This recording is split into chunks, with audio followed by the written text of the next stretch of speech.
Hi, everyone. Welcome to the Women and Girls Foundation's web show, In the Movement. I'm your host, Camila Rivera-Tinsley, and each month we interview incredible people who are working towards creating a more sustainable and equitable future with conversations focused on gender, racial, and environmental justice. And this month, I'm honored to have my special guest, NaTisha Washington, join us.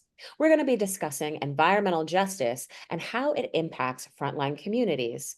NaTisha, thank you so much for being on our show, and thank you for sharing about your life and your work and your passions. So I just want to start off by asking you to share a little bit about your background. Yeah, so I was born and raised in Wilkinsburg, PA, which is on the border of the Pittsburgh city.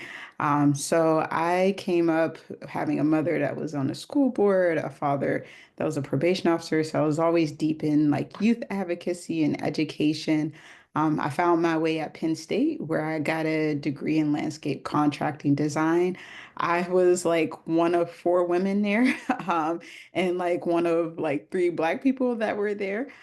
So after college, I wanted to really figure out like how can I use my knowledge to help my community. Got into some nonprofit organizing work, specifically in the environment. And last year I was elected as a Wilkinsburg Borough Councilwoman. Since I've been in Pittsburgh, I've just been admiring you and the impact that you have on the community that you serve. And so I'm really appreciative of your journey and so thankful that you have a political seat. That's really amazing. So tell us a little bit about why you're passionate about environmental justice, and where did that passion, like, where did that come from for you? Yeah, so to, kind of clear my mind, I would walk around my community a lot. And I would go to other communities as well and, just kind of walk around and see the environment, people watch as we all do. And I found that the environment that I lived in and the environments of other communities that had a lot of resources didn't look the same. We didn't have parks and green spaces to always go to as youth. We didn't really have a lot of flowers that were growing. There was a lot of vacant buildings and vacant homes. And because I wasn't good at a lot of science, I didn't go into architecture. So I found myself going into more like landscaping design. And so I found that, outside of just, building gardens and building lovely green spaces, especially at my time at Operation Better Block, I found there were so many different environmental justice issues that were out there, from flooding issues to children having asthma, health issues to people having weatherization issues that led to skyrocketing utility bills. And so I was like, there's more to this than just the gardening green space that I do love doing. And I found myself in policy work where I found that a lot of these issues were rooted in us not having the proper regulations and protections of our environment. So I was like, how can I be a part of that so that we can protect our environment and we are able to, access our land, own our land, and be able to clean up our communities. And I've learned so much in my brief time in council on how we can make those impacts, but it still brings me back to organizing because you got to get people to, help support, do the work, but you also have to educate them, which is, a big part of my background as well. So I'm happy to do what I do currently. Yeah, so talk a little bit about how you make those connections with community members and how you seek to educate folks around you. Yeah, so, this is also my personal lived experience. I'm a child that grew up having asthma my whole life and, still every now and then have to use my inhaler. So I meet people kind of where they're at. And I have like, I have family, I have friends that live throughout the Mon Valley that have their own different experiences. So I kind of just sit down and talk with people about what they're going through, what's impacting them and how they need help, where the resources that they need, how can they be best supported. And thankfully, during my nonprofit time, I was able to meet many nonprofit organizations that have like resources and are doing work in the community to help people, but people don't always know that they're there or that they're accessible. So a lot of times I'm just sitting with people and being like, oh, you have this issue? Well, you can go to this organization. Like one of my favorites is like the Raucous cohort, where they can bring monitors to your home where you can monitor your indoor pollution and can see like what's actually affecting you on a day-to-day basis. Valley Clean Air Now has an air filter distribution. So people who are dealing with like issues in their home around pollution, they can filter it out. And then like Women for Healthy Environment has their asthma, safe homes, safe school programs where they're helping people kind of clean their environment so that they can live comfortably. Because we all have these day-to-day lived experiences. We just don't know where to find the solutions. So I've kind of just found my way helping to find those solutions as I would want find somebody to help me when I was younger or even in my adult age currently. It's great that you can be that type of community resource and community connector.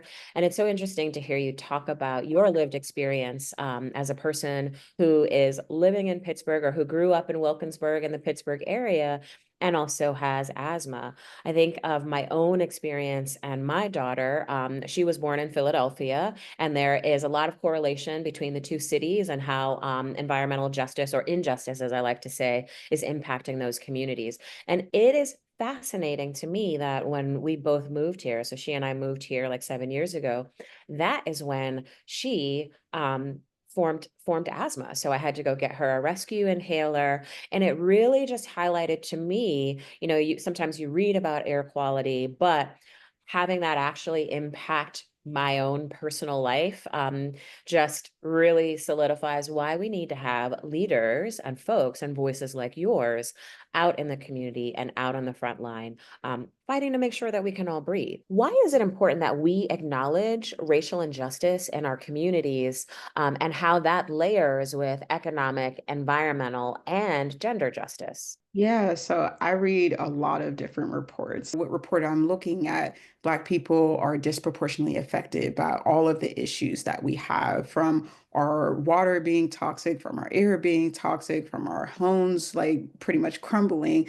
There's a lot more of that happening to our Black communities than anybody else. And then I find even with like plastic production and all these fossil fuel industries, it's affecting a lot of women that are carrying their children. So we have a lot of like maternal issues that come with these environmental issues as well. And so I usually try to, of course, share my resources, but let people know that there is a large percentage of us that are being affected by this on a day-to-day basis. And the number is just growing. Like our mortality study that we released, I think like 2 years ago, showed that around like 630 people to up to 1,300 people a year are dying prematurely because of the environment that we live in and the pollution that we endure every day. And it's really hard to like learn that somebody died because of not natural causes, but because of where they live. And there are a lot of people that are even leaving our communities and leaving our cities because they don't want to endure this every day. I've had phone calls with many people during my organizing time with 412 Justice where they said, I had to leave this place because my child was consistently getting sick and I didn't want to pay all of those big medical bills. And you think about like people with lack of health insurance having to go to the ER every time their child has an attack. And they're like, I need them to be somewhere where they can thrive, where they can learn. Like, even when we had our lead crisis, learning that children that were lead poisoned, like once they got poisoned, like that was the rest of their life. Like their brain was permanently affected by that toxin. And we just have so much of it in our community, specifically because of, racial issues, all the redlining that we have, having it purposely be in our community. And even finding that there are some filter stations that can direct water to, and this specifically happened in Duquesne, there were two water filtration centers, and one was older, which was mostly going to the Black community, and one was a newer facility that was going to the more well-off community. So even their water was a little cleaner just by living up the road. And we've had like health disparity reports that show, like in Homewood, you could have a bad health experience, but if you crossed like just 5 minutes walking into Point Breeze, you can live much longer. So we find it in all of these issues, like all environmental issues, that Black people have a greater disproportionate rate of actually being affected health-wise. And to protect our health, we need to, one, know about it and know how to protect it. And then how can we get our electeds, our federal leaders to support us and advocate for us so that we can further protect our health, because we can only do but so much if the policy is saying that people aren't required to test their water or to lower their emissions or make sure that when they're demolishing homes that they're wetting them so that dust isn't flying in the air. And these are all like regulations that can be changed, but in the like executive orders and in our legislative branches, it has to go through the House and Senate and then be approved by the executive level. And sometimes we get to like our House will pass it. So thank you, Speaker Joanne McClinton, for always making that possible. But once it gets to like Senate, it just stops because we have a mostly conservative Senate, and we don't have a lot of people that are advocating for us on that side as well, which is unfortunate.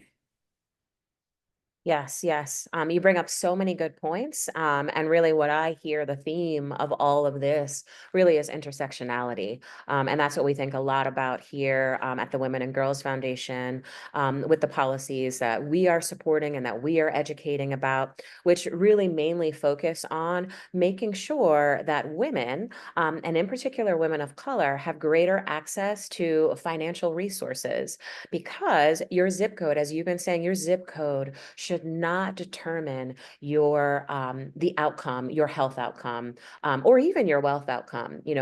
I would like to envision a world where children have a more equitable opportunity to live really good, healthy lives. And we can have a discussion about how we define that. But everything that you are saying is, of course, resonating with me, and also why the Women and Girls Foundation focuses so much on civics education and the civics education gap.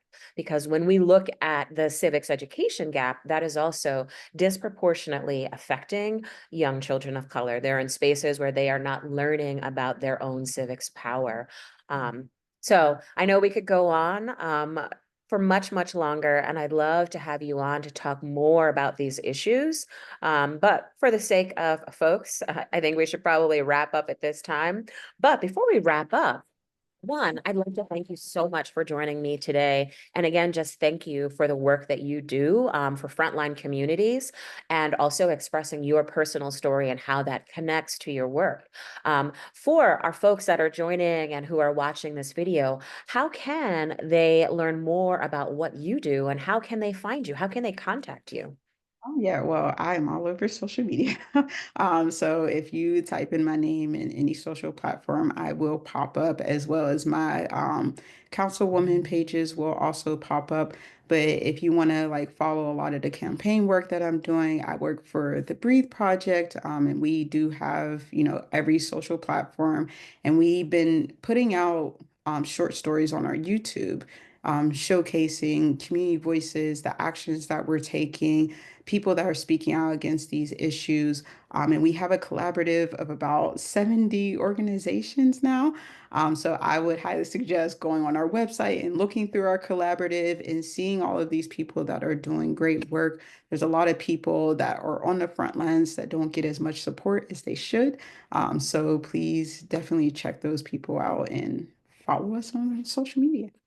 All right, absolutely. Thank you so much. And if you want to learn more about the Women and Girls Foundation, you can find us at www.wgfpa.org. You can also find us on Instagram, Facebook, and all of the social channels. So thank you so much. And just looking forward to watching you and continuing to see all of the amazing impact you have on the world around you. Yeah, I appreciate this conversation.